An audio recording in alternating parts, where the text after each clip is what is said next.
demain, Martin.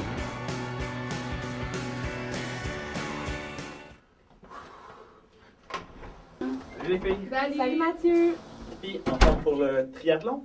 Plus qu'en forme, j'ai fait 6 km de natation ce matin. Je voudrais vraiment pas briser votre belle énergie, mais j'ai relu tous les règlements du triathlon français, puis je doute vraiment que c'est sportif comme triathlon.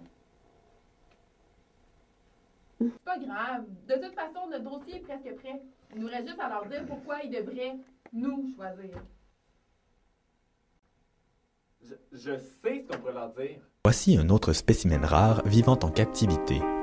Il s'agit d'une Élise ayant atteint maturité. Il est facile de la reconnaître grâce à la tasse de café qu'elle trimballe partout où elle va.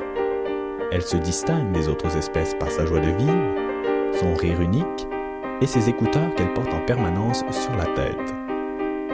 Plusieurs experts se sont penchés sur la question, mais on ignore toujours si l'Élise d'Amérique est un animal nocturne ou diurne. Elle aime repérer les fautes d'orthographe dans le journal, découvrir un artiste avec les autres, prendre des photos compromettantes. Hey, on pourrait aussi leur dire ça.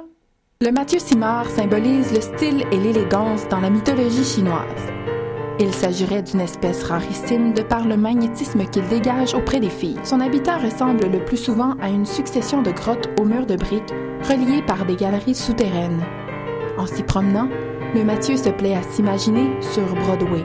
Amoureux de la nature, il aime se retrouver au sommet de la montagne qu'il vient de gravir et se faire prendre en photo devant le paysage magnifique.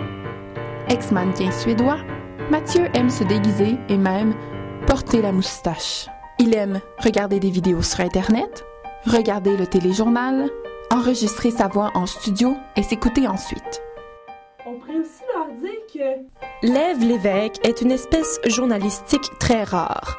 Dotée d'une minutie sans borne pour la correction de fautes d'orthographe, il lui arrive souvent de déjouer les logiciels de correction. Du haut de ses 22 ans, elle procure au groupe une sagesse qui lui provient sans doute de ses précédentes études en philosophie. Sa passion démesurée pour la culture l'amène souvent à troquer son dîner pour un livre. Elle aime travailler sous pression, regarder la photo de notre accompagnateur sur le site web de l'université, regarder avec haine les gens qui font des erreurs de langage.